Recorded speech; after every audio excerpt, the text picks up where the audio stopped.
Sejam todos muito bem-vindos. Acolhemos também a todas as pessoas que estão nos acompanhando de forma virtual. Hoje nós vamos tratar do Salmo 112. Peço que você abra a sua Bíblia neste Salmo.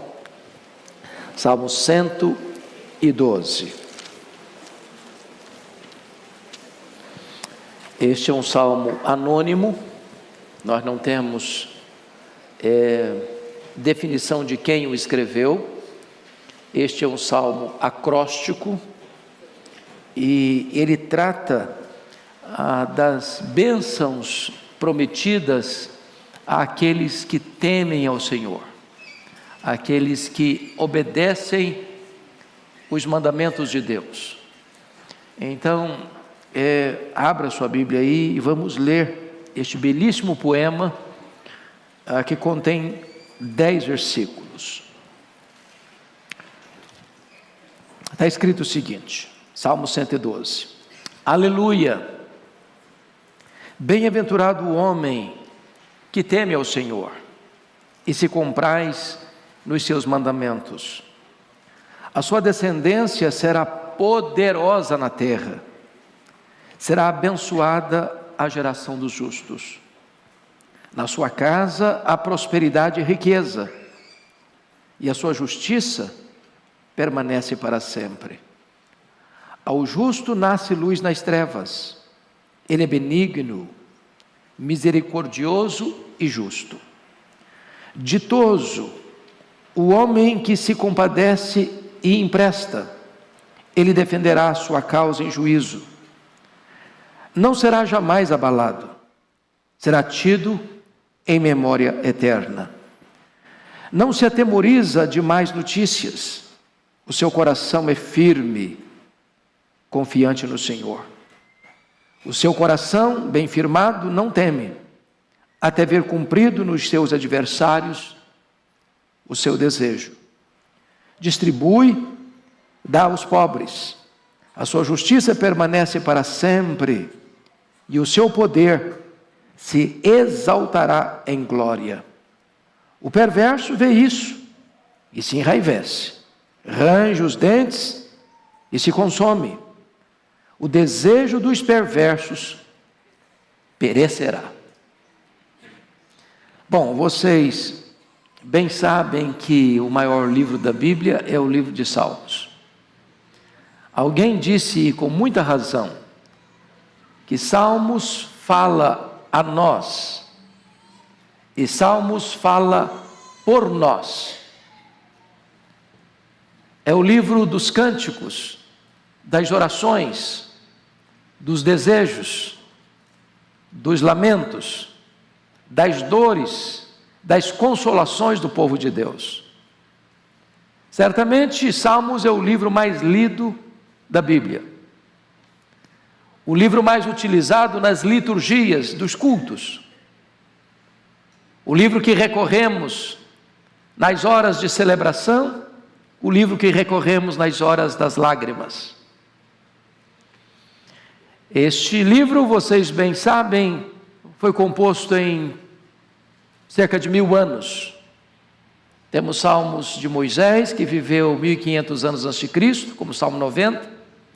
E temos salmos pós-cativeiro babilônico, ocorrido aí no 5º século antes de Cristo, como o Salmo 126.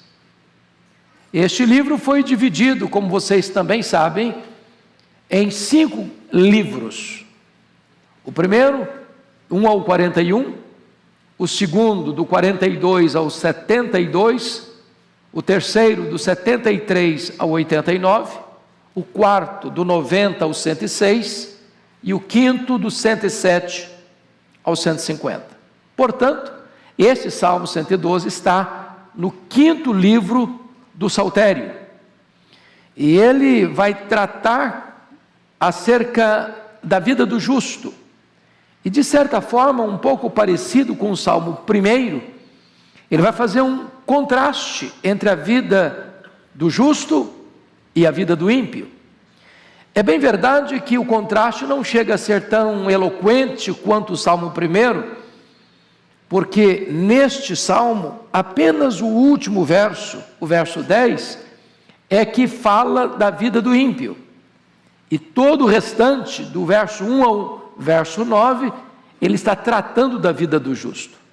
Mas certamente, assim como o justo, no Salmo 1, é como uma árvore frondosa, plantada junto à fonte, frutífera, abençoadora, e o ímpio considerado como palha que o vento dispersa, o justo sendo abençoado por Deus, e o ímpio não permanecendo na Assembleia dos Santos, mas enfrentando o juízo divino, aqui ele contrasta o fato do justo ser abençoado por Deus, e o ímpio, vendo essa bênção de Deus sobre o justo, ficando muito raivoso, a ponto de ranger os dentes, se enraivecer, e ver o desejo dos perversos perecendo. Então, eu gostaria que nós olhássemos esse texto, tirando aqui então a primeira lição. Primeiramente, vamos ver a felicidade do homem temente a Deus no verso 1. Está escrito o seguinte: aleluia, bem-aventurado o homem que teme ao Senhor e se compraz nos seus mandamentos. Então aqui tem duas coisas dignas de destaque. Primeiro, a causa da felicidade do justo. Está escrito, aleluia, bem-aventurado o homem que teme ao Senhor. Esse termo vai retratar para nós que para o justo, o louvor a Deus, a exaltação a Deus, o cântico que brota da alma, a celebração que emana do coração, não é algo pesado, obrigatório, penoso, pesado, como que uma exigência que você cumpre de cara fechada, porque tem que obedecer. Não. A adoração a Deus, o louvor a Deus, a exultação em Deus, essa exclamação, aleluia, louvado seja o nome do Senhor, é algo espontâneo, livre, leve, prazeroso. É o sentido da própria vida. E notem vocês que o texto vai mostrar a causa da felicidade está no temor do Senhor. Bem-aventurado o homem que teme ao Senhor. Agora, o que é temer ao Senhor? Algumas pessoas defendem a interpretação de que temer a Deus é ter medo de Deus. Você tem que ter medo de Deus. E não obstante, devamos ter mesmo medo de Deus, porque somos pequenos e Ele é grande. Somos finitos e Ele é infinito. Somos limitados, Ele é soberano. Somos temporais, Ele é eterno. Somos os réus e Ele é o juiz. Então é preciso temer mesmo. Porém, a palavra temer aqui não tem essa conotação, mas tem a conotação de reverência, de você perceber que Deus é soberano, e você depende dEle, e o propósito da vida é agradar a Ele. Então eu vou ilustrar no plano humano. Qual a postura que é adequada de um filho em relação ao seu pai? É ter medo do pai ou respeitar o pai? Por que um filho não deva fazer coisa errada? Porque tem medo do castigo do pai ou porque quer agradar o pai? Qual é o medo que um filho deve ter? É o medo de ser apanhado com a mão na botija, cometendo o erro, ou evitar o erro porque quer honrar o pai? Bom, eu acho que ficou clara a resposta. Então, temer a Deus no sentido de que eu tenho medo de Deus me dar uma bordoada quando eu errar. Porque essa postura é egoísta, eu estou pensando em mim. Mas se minha postura é de reverência, é de respeito, é de honra, eu vou evitar o erro, eu vou fugir do erro, porque eu quero honrar o meu pai, eu não quero frustrar o meu pai, eu não quero entristecer o meu pai, eu quero honrar o meu pai. E essa é a essência desta verdade. Felizes ou bem-aventurado é o homem que teme ao Senhor. Essa é a causa então dessa felicidade. Na medida que você, por temor ao Senhor, foge daquilo que é errado, você é feliz. Agora, qual é a evidência dessa felicidade? Está aí no versículo Primeiro, parte B. A evidência é que você se compraz nos seus mandamentos. Os mandamentos de Deus, diz a Bíblia, não são penosos, mas são deleite. Então você não obedece porque você está debaixo de uma camisa de força. Você não obedece como alguém que está obrigado com a espada na barriga para obedecer. Você obedece porque você se deleita, você tem prazer, você tem alegria. Esta obediência é espontânea. Por você entender que na palavra de Deus tem uma fonte de vida, tem um mapa que aponta o caminho da bem-aventurança eterna. Nas palavras do Salmo 119, versículo 10, esta palavra, os mandamentos de Deus, é melhor do que muito ouro depurado, mais doce do que o mel e o destilar dos favos. Esta palavra você aguarda no coração, como o Salmo 119 diz. De que maneira poderá o jovem guardar puro o seu coração? Observando, segundo a tua palavra. E ele diz ainda mais, no versículo 11: guardo no coração a tua palavra, para não pecar contra ti. Você guarda a melhor coisa, a palavra, no melhor lugar, o coração, com o melhor propósito, para não pecar contra Deus. Então, na medida que você teme a Deus, a evidência disso, de que você teme a Deus, é que você tem prazer e deleite na palavra de Deus. Meus irmãos, aqui nós temos um mapa que aponta para um tesouro inesgotável. É lamentável que, tendo um tesouro tão rico, tendo uma fonte tão inesgotável de deleite e prazer, muitos crentes ainda negligenciam o estudo e o exame da palavra de Deus. Eu recomendo a você a retomar a leitura da Bíblia.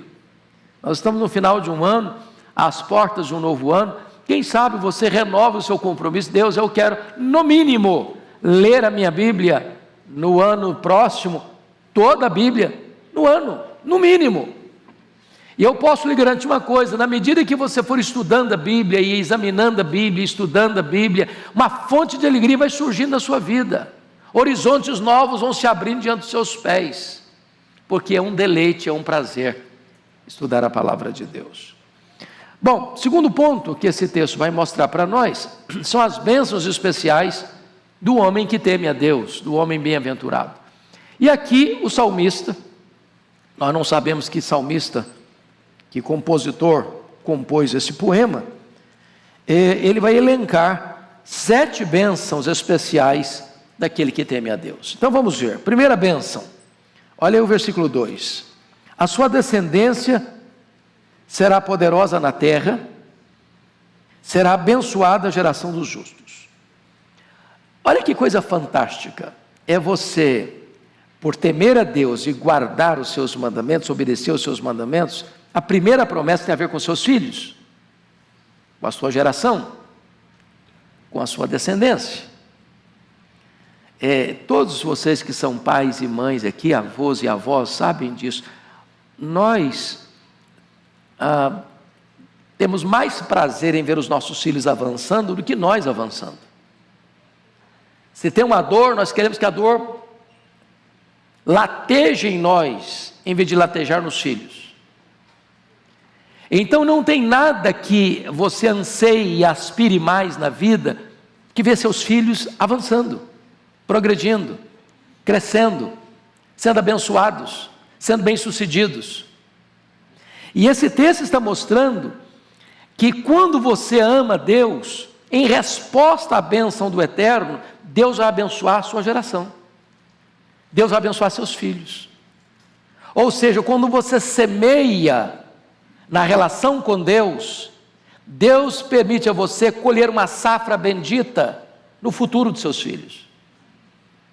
Quanto mais você andar com Deus, mais a bênção de Deus reverberará na vida de seus filhos. Obviamente o contrário também é verdade. Se nós não andarmos com Deus, se nós não levarmos Deus a sério, se nós não temermos a Deus, se nós desobedecermos os preceitos de Deus, quem vai colher essa safra maldita da desobediência serão os nossos filhos, a nossa descendência. Então, gostaria só de recordar alguns textos com vocês. Por exemplo, Salmo 37, versículo 25, que diz: eu já fui moço, agora já sou velho, mas eu nunca vi o justo desamparado, nem a sua descendência mendigar o pão. É uma promessa de Deus para os seus filhos, para os seus descendentes.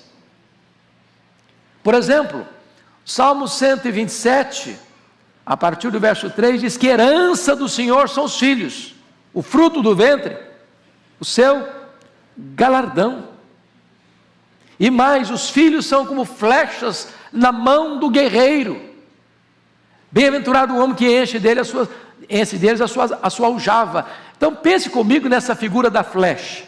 Tem três coisas que eu destaco aqui. Primeiro, nenhum guerreiro terceiriza para um outro soldado o uso das flechas. A flecha vai no guerreiro, ele que carrega a flecha. Na hora que é precisar, a flecha está na mão dele. Então você não deve terceirizar a criação dos seus filhos, a educação dos seus filhos. A educação dos seus filhos não compete ao Estado, compete a você. É você que tem essa responsabilidade, é você que tem esse dever, mas mais do que isso, é você que tem esse privilégio. A flecha tem que estar na sua mão. O guerreiro carrega as flechas nas costas, e nós carregamos os nossos filhos no coração, nos braços, no bolso, nos sonhos. Mas agora a segunda imagem da flecha é que nenhum guerreiro desperdiça suas flechas. Ele não está jogando flecha para todo lado, ele só joga a flecha no alvo certo. E aí está querendo dizer que nós devemos criar os nossos filhos com um propósito certo, para a glória de Deus, para o bem da sociedade. Uma família bem-aventurada é uma família que ajuda a estrutura e a tessitura social, ajuda a nação para que ela progrida, porque devolve à sociedade filhos bem-aventurados, preparados para ser uma bênção. Mas mais do que isso, as flechas não são para serem guardadas para sempre, elas são para ser lançadas no alvo certo. O que significa isso? Nós não geramos e preparamos filhos para nós. Nós geramos e preparamos filhos para a vida.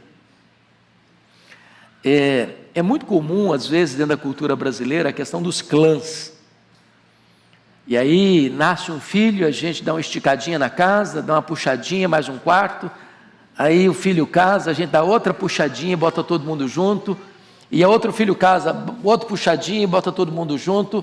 Não é essa a ideia bíblica. Não é essa a ideia bíblica, não. Há um ditado popular no Brasil que diz: quem casa, quer casa. É melhor você morar numa meia água, mas ter a independência de dar rumo à sua família, do que você morar numa mansão com seu pai e com a sua mãe. Porque agora é uma nova família, é um novo núcleo, é uma nova realidade. Precisa ter novos rumos. E os pais preparam os filhos exatamente para isso. Ele lança as flechas, ele não segura as flechas. Mas ainda, a nossa Bíblia, a palavra de Deus diz no Salmo 128:3, que os filhos são como rebentos da oliveira ao redor da mesa. Essa é a ideia de vitalidade. Em outras palavras, mesmo quando os filhos crescem, mantém-se a união familiar. A ideia não é de que eu jogo a flecha e os filhos vão embora e nunca mais dão notícia, e não tem mais unidade familiar, e não tem mais comunhão, não tem mais reunião ao redor da mesa. Os filhos são adultos, mas a família permanece unida, coesa. Num mundo de tantas brigas, de tantas violências, de tantas disputas, de tantas querelas, de tantas divisões, a família precisa ser um núcleo de união. E isso é uma bênção prometida àqueles que temem a Deus. Segunda bênção prometida, veja você no verso 3a. Na sua casa há prosperidade e riqueza. É claro, irmãos, que prosperidade e riqueza no Velho Testamento tem uma conotação de dinheiro, de bens materiais, e permanece tendo. Mas quando você vai para o Novo Testamento, prosperidade e riqueza já ganha uma outra conotação, já tem uma abrangência maior, que se trata das bênçãos espirituais. Então não importa hoje aqui, quem está aqui, a sua condição social. Se você mora num apartamento de 2 quartos, se você mora num apartamento de 4 quartos, se você mora numa casa pequena, se você mora numa casa grande, se você não tem carro, se você tem carro, se o seu carro é novo ou velho, não importa se você tem mais de uma propriedade ou muitas propriedades, não importa se você tem muito dinheiro ou pouco dinheiro, se você está em Cristo, você é alguém próspero. Próspero. Porque lá em Provérbios diz que há muitos ricos pobres e há muitos pobres ricos. Há muitas pessoas que têm muito dinheiro e são miseráveis. O único que tem na vida é dinheiro.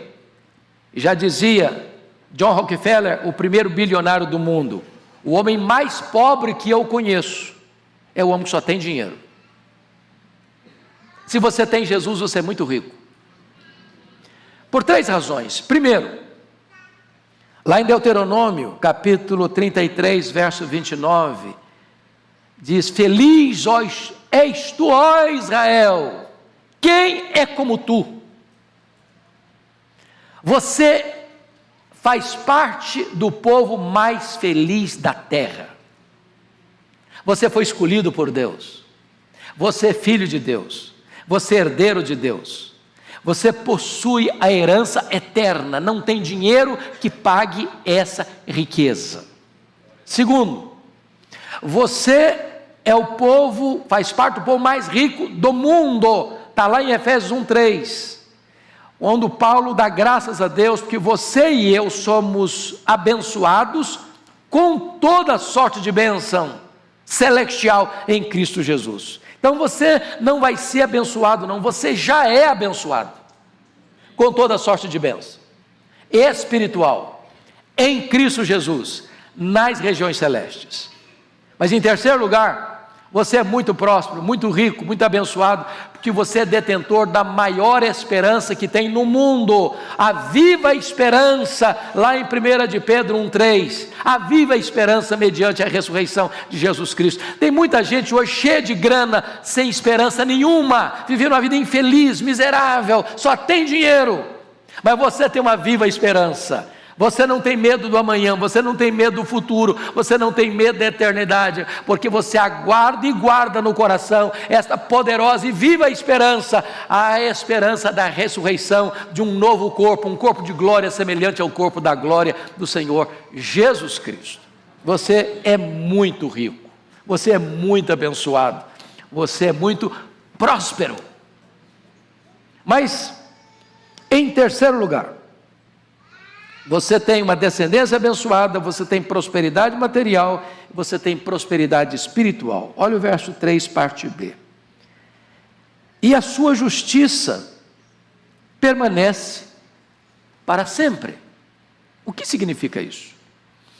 Aqui o salmista já antecipa a gloriosa verdade tão bem exposta e tão claramente exposta no Novo Testamento, que é a doutrina da justificação. É claro que essa justiça que está escrita aqui, e a sua justiça permanece para sempre, não é a sua justiça, porque a Bíblia diz que não há nenhum homem justo, nenhum sequer. Então a justiça que temos e que permanece para sempre, não é a justiça própria, é a justiça do justo imputada a você e a mim, que somos injustos. Porque a grande verdade da doutrina da justificação, irmãos, é que Deus não justifica o justo. Deus justifica o injusto. Mas será que é justo justificar o injusto? Na verdade, o que a Bíblia ensina é que, embora eu sendo injusto, quando eu creio naquele que é justo, a justiça do justo é atribuída a mim, que sou injusto, e eu então sou declarado justo diante do justo tribunal de Deus. Me permita explicar isso melhor. Quando Paulo escreveu a sua segunda carta aos Coríntios, capítulo 5, a partir do verso 18 até o verso 21, ele vai dizer que houve nesse processo, e para entrar com o ato da justificação, 3 coisas. Primeiro, Deus não imputou aos homens as suas transgressões. A palavra imputar vem da palavra portuguesa imputação. O que é imputação? É você colocar na conta de Deus, para justificar você, não colocou na sua conta a sua dívida, o seu pecado, a sua transgressão. Porque se Deus fosse colocar na minha conta a minha dívida é impagável. Jesus ilustrou isso com a parábola do credor incompassivo. E ele fala lá de uma dívida de um homem de 10.000 talentos. E 1 talento são 35 quilos de ouro. 10.000 talentos são 350.000 quilos de ouro. Na época que o salário de um trabalhador era 1 denário por dia, para um homem ganhando 1 denário por dia, ajuntar 10.000 talentos, ele teria que trabalhar 150.000 anos.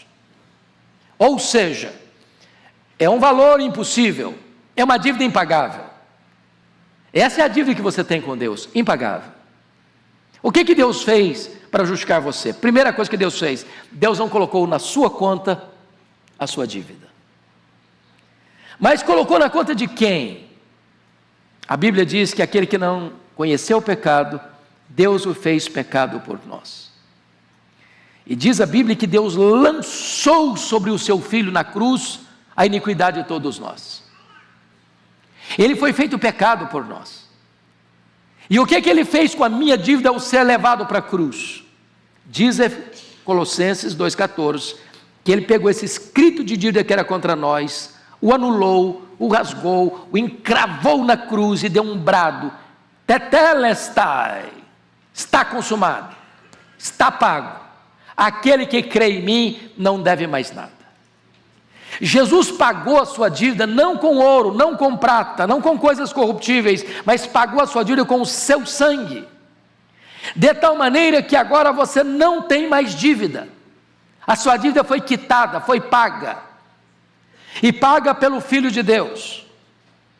Mas agora vem a terceira coisa, está lá escrito em 2 Coríntios 5, 21 assim: aquele que não conheceu o pecado, Deus o fez pecado por nós, para que nele, Jesus, nós fôssemos feitos justiça de Deus. O que significa isso?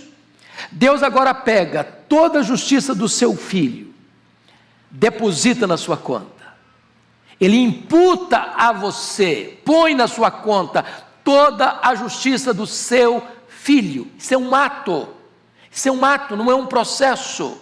Isso é um ato jurídico, isso é um ato legal, isso é um ato forense. Deus vai e põe na sua conta toda a justiça do seu Filho. Quando Deus pega a sua ficha lá no tribunal do céu, está escrito lá: justificado. Não só não tem mais dívida, mas tem um crédito infinito. Toda a justiça do meu Filho está na sua conta. Vocês têm agora uma justiça eterna. É isso que está escrito aqui no versículo de número 3, parte B. Ele, o que está escrito? Veja comigo: e a sua justiça permanece para sempre.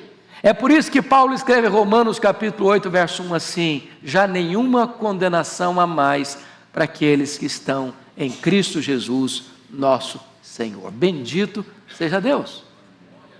Terceiro lugar, aliás, quarto lugar. Então, descendência abençoada, prosperidade material, prosperidade espiritual. Agora, quarto, consolo nas aflições. Olha outra bênção: ao justo nasce luz nas trevas. Ele é benigno, misericordioso e justo. Então preste atenção aqui. O justo não é poupado das trevas. Trevas aqui é uma figura de linguagem para representar as horas difíceis da vida, os vales da vida, os sofrimentos da vida, as provas da vida. Eu acho que todos vocês sabem disso. Nenhum de nós aqui está vivendo numa estufa. Nenhum de nós aqui consegue fazer com a vida o que você faz com o seu carro às vezes. Blinda o carro. Você blinda o carro, mas você não blinda a vida. Você está exposto. Você está exposto à doença. Você está exposto a um problema circunstancial, como a pandemia. Crente morreu de Covid, igual o ateu morreu de Covid. Você está exposto numa situação de catástrofe natural, de um tremor de terra, de um terremoto, de um maremoto, de um tsunami, de uma tempestade, do mesmo jeito que o seu vizinho que não crê em Deus. Você enfrenta as mesmas circunstâncias que outras pessoas que não têm temor de Deus enfrentam. Agora, o que esse texto está prometendo para nós? Recorre aí, ao justo nasce luz nas trevas. Em outras palavras, primeira coisa que Deus dá para você é discernimento no meio da confusão. Porque, irmãos, uma coisa é você passar por uma tribulação e dizer, meu Deus, eu estou perdido, estou entendendo nada. Outra coisa é você passar por uma prova e você ter discernimento espiritual, para saber qual é a pedagogia de Deus.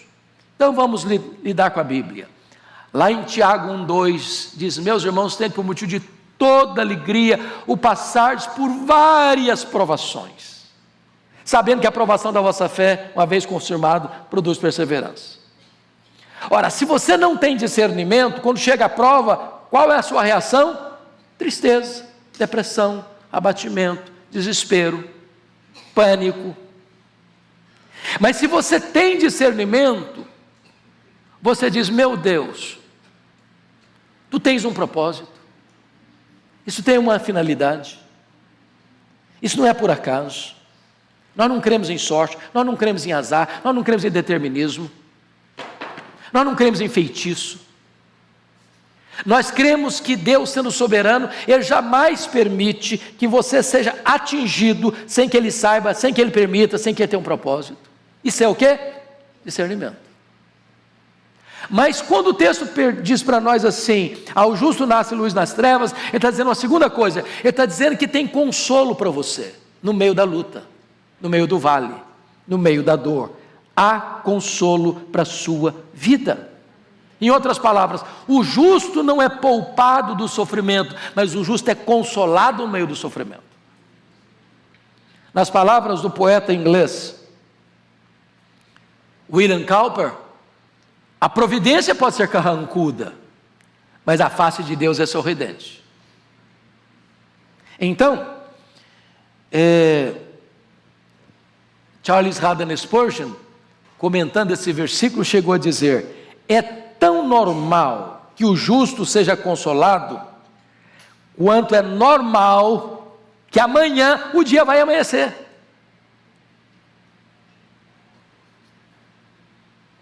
Quando escurece, a noite chega, o que você tem certeza que vai acontecer? É que o novo dia vai fazer o quê? Vai amanhecer.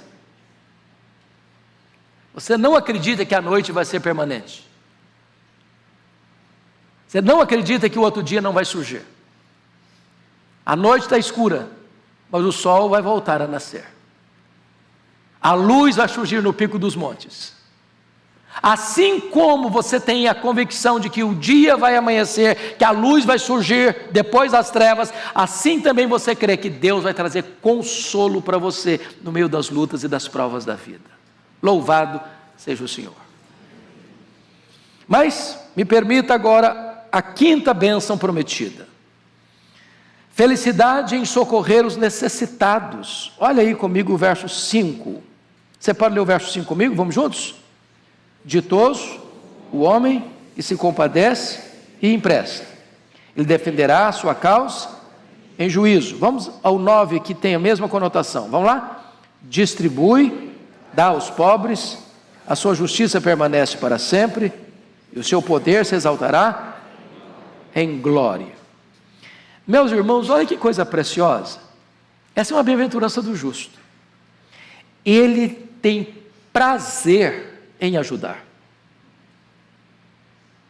Ele entende o que Jesus disse: mais bem-aventurado é dar que receber. Você quer saber se o cara é crente mesmo? Veja se ele é generoso. Vocês se lembram lá em Lucas capítulo 3, versos 10 e 11, quando João Batista está pregando no deserto para multidões, e as multidões perguntam para João Batista assim: o que haveremos de fazer diante desta mensagem de arrependimento? E ele respondeu para as multidões assim: quem tiver 2 túnicas, dê uma para quem não tem. Quem tiver comida, faça o mesmo. O que ele está dizendo? Você quer saber se o cara é crente mesmo? Veja se ele é generoso. Meus irmãos, não combina crente mão de vaca, pão duro, suvina, avarento. Não combina. Crente tem coração aberto, crente tem bolso aberto, crente tem mãos abertas, crente tem a casa aberta, crente é generoso. Generoso. É curioso que a figura de João Batista parece não fazer muito sentido para nós. Quem tiver 2 túnicas, dê uma. Porque eu pergunto para você, aos homens aqui, quantas camisas você tem no seu guarda-roupa? Eu pergunto para as meninas de 100 anos para baixo aqui. Quantas blusas, quantos vestidos você tem no seu guarda-roupa? Eu sei que nem você sabe. Tem mais do que você já contou. Naquela época não era assim. Naquela época, quando uma pessoa comprava uma túnica, ele usava a túnica até acabar. Quem tinha 2 túnicas era o só fulano. Hoje os bens de consumo são muito fáceis. Muito fáceis. Você compra roupa até para você não vestir. É curioso isso. Tem gente que compra uma roupa, ele bota a roupa no guarda-roupa e nunca veste. Porque é a pressão do consumismo, né? O cara passa na loja, acha bonito, está em promoção, falou: vou comprar. Não está precisando, nem vai usar, mas compra a si mesmo.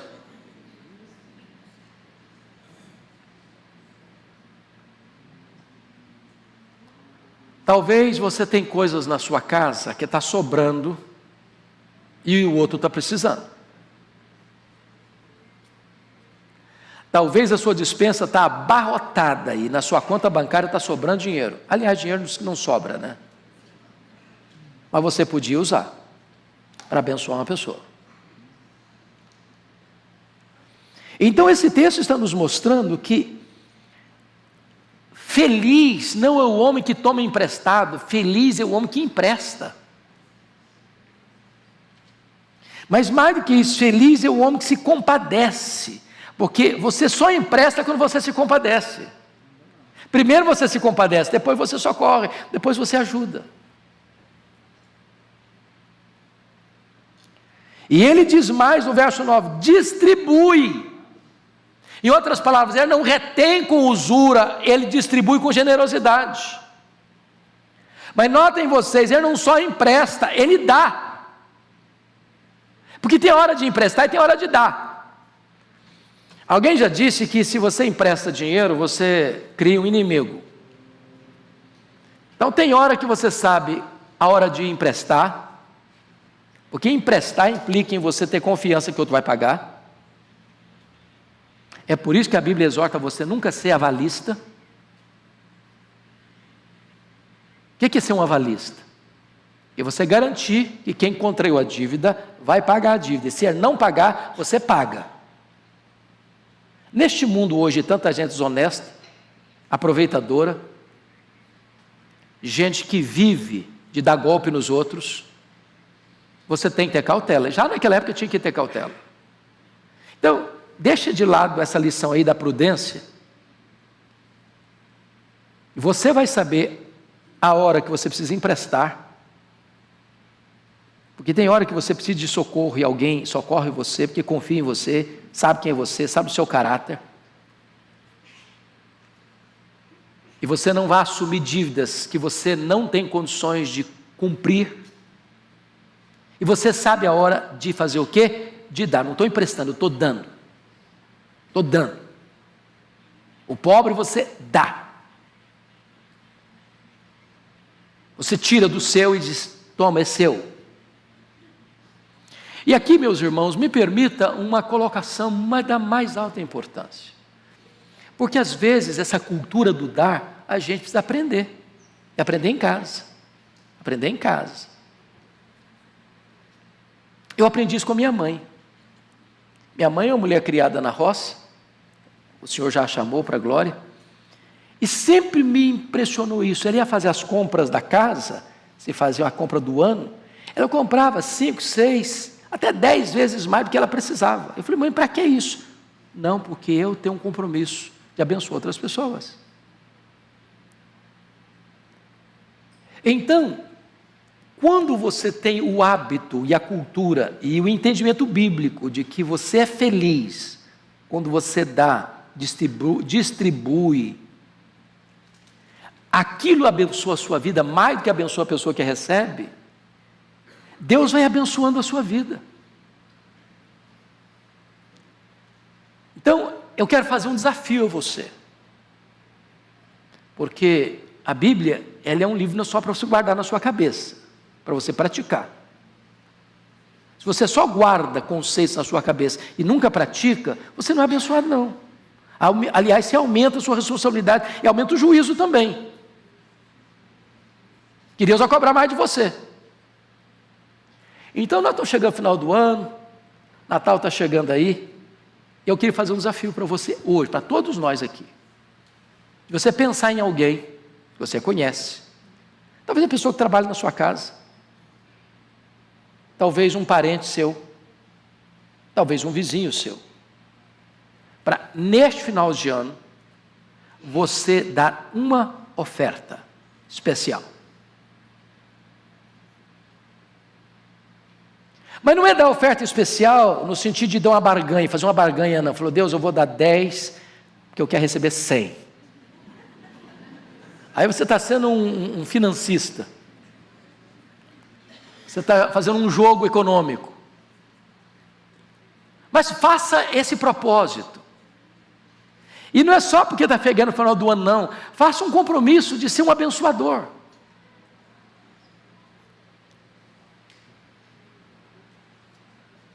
De todo mês, você ter parte do seu orçamento para ser um abençoador. Meus irmãos, Deus tem me dado essa experiência. E eu sou beneficiário de ser abençoado por outras pessoas. E eu não quero que a bênção fique parada em mim, não. Eu quero que essa bênção flua para outras pessoas. Porque quando você tem essa experiência de você emprestar e dar, sabe o que a Bíblia promete? E esse texto é citado por Paulo, lá em 2 Coríntios 9, versículo 9. Sabe o que Deus vai fazer com você? Deus vai multiplicar a sua sementeira. E você vai ser sempre mais para dar. E quem abençoa é Deus. Quem abre as janelas dos céus é Deus. É Deus quem fortalece as nossas mãos para adquirirmos riquezas. Riquezas e glórias vêm das mãos de Deus. E quanto mais Deus bota na sua mão e você vaza pelas mãos da generosidade para outras pessoas, mais Deus vai multiplicando a sua sementeira para você ter mais para dar. Preste atenção nisso. Olhe as pessoas que Deus abençoa com riqueza e elas são generosas na causa de Deus, no reino de Deus, na obra de Deus, ou para socorrer o necessitado, ou para servir ao próximo. Deus amplia ainda mais a riqueza dessa pessoa. Agora vamos dar um testemunho da Igreja Presbiteriana de Pinheiros. Uma das bênçãos de Deus, eu rodo por aí, e eu escuto isso por onde eu vou. Uma das marcas da Igreja Presbiteriana de Pinheiros é uma igreja generosa. É uma igreja que investe mais de 60% do seu orçamento para fora dos seus portões, para fora da sua membresia, tanto no socorro aos necessitados, com cestas básicas, com poços cavados no sertão, para que haja água para aquelas pessoas, mas também uma igreja que investe na obra missionária aqui em São Paulo, no Brasil inteiro e fora do Brasil. E o que Deus tem feito com a Igreja Presbiteriana de Pinheiros? Deus manda mais, Deus manda mais, Deus manda mais, para que essa igreja distribua mais. É assim a lei do reino de Deus.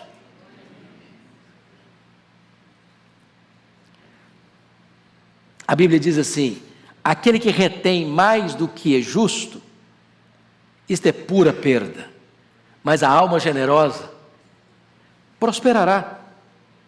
O resultado disso, está escrito aí, Deus defenderá a sua causa em juízo, a sua justiça permanece para sempre, e o seu poder será exaltado em glória.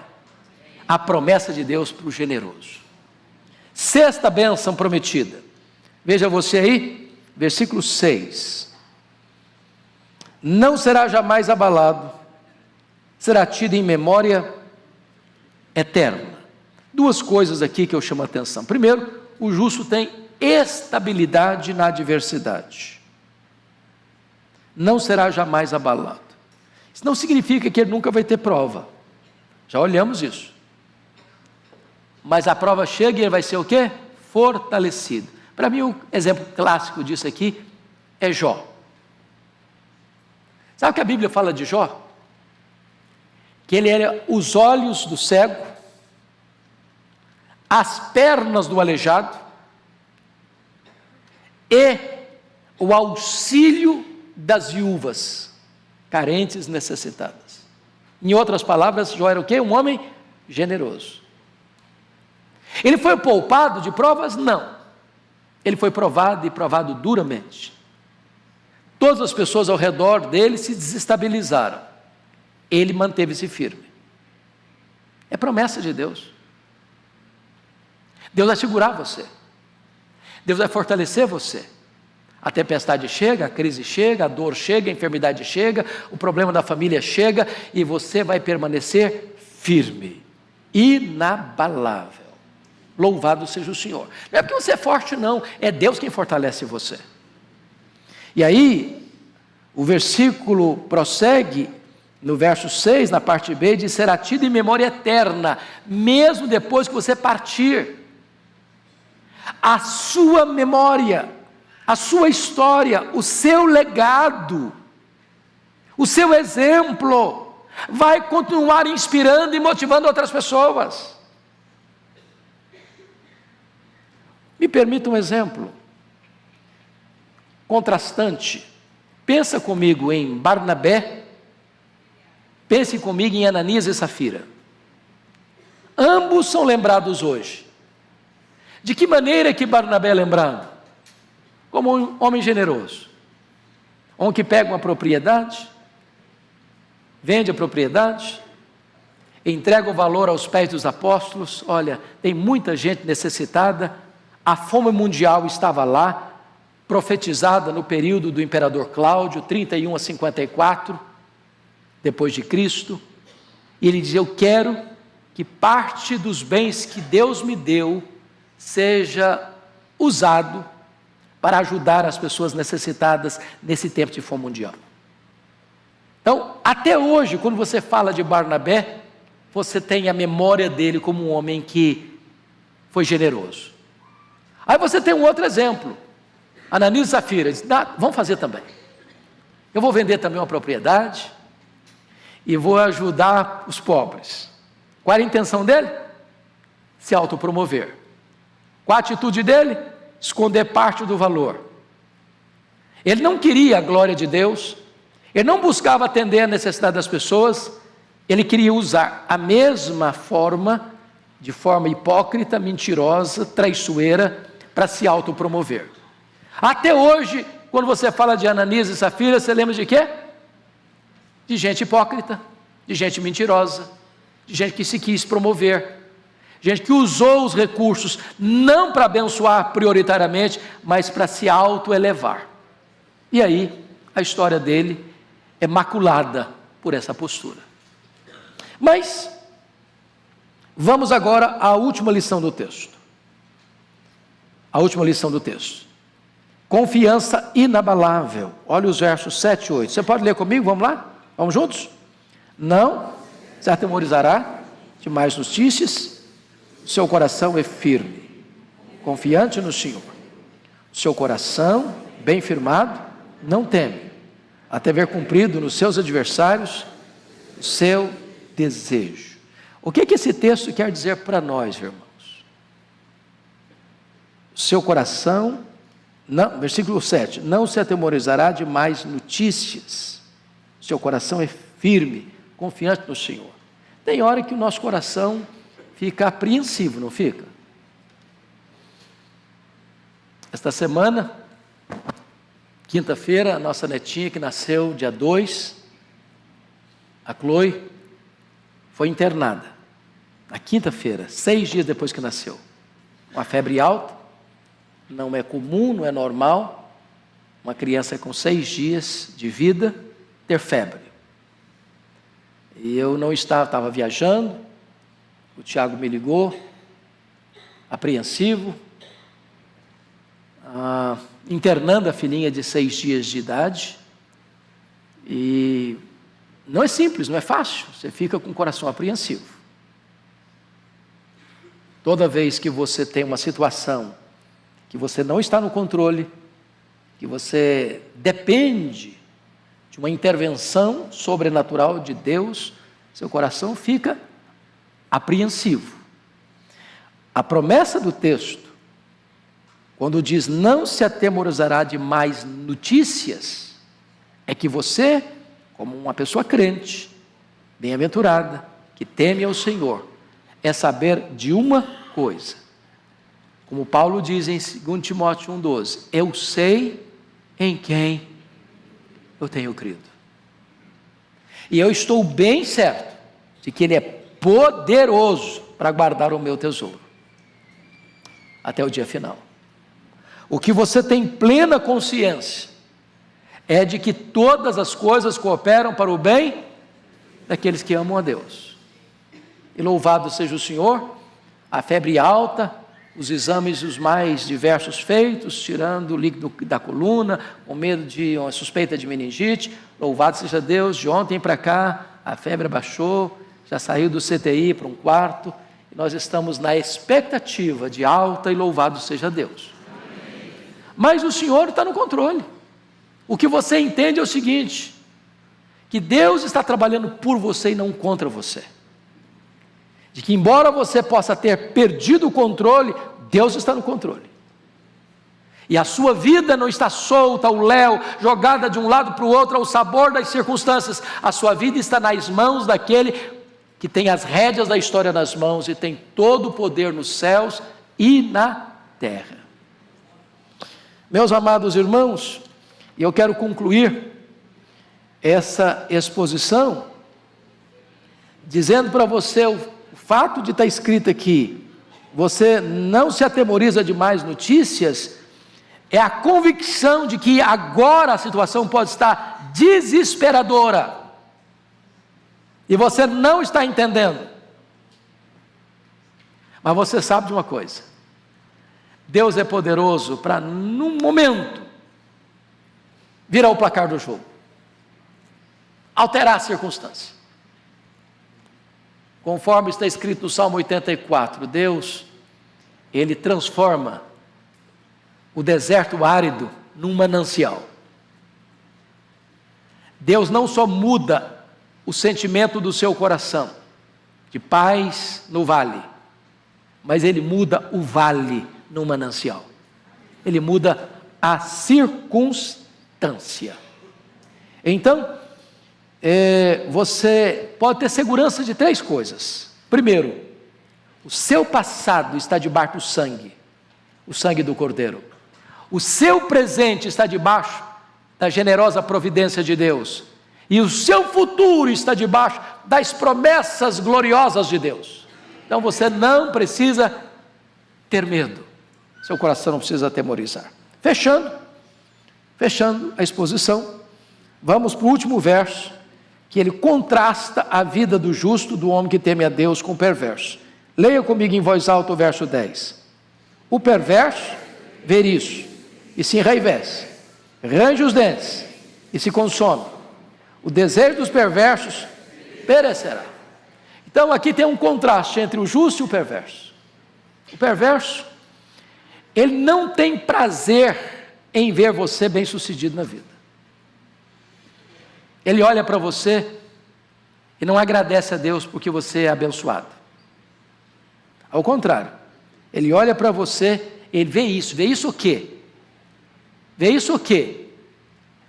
A vida do justo sendo abençoada, sendo próspera, sendo guardada, sendo cuidada. Ele olha para esse cenário e fica com muita raiva. Muita raiva. E a raiva dele é tamanha que ele range os dentes. Mas o desejo do perverso em ver você numa pior, esse desejo dele vai perecer. Porque a bênção do eterno vai manter-se sobre a sua vida. Agora e por toda a eternidade. Que Deus os abençoe. Eu quero dizer que você é muito feliz e muito bem-aventurado, porque você é alvo da bondade de Deus. Vamos ficar em pé e vamos orar.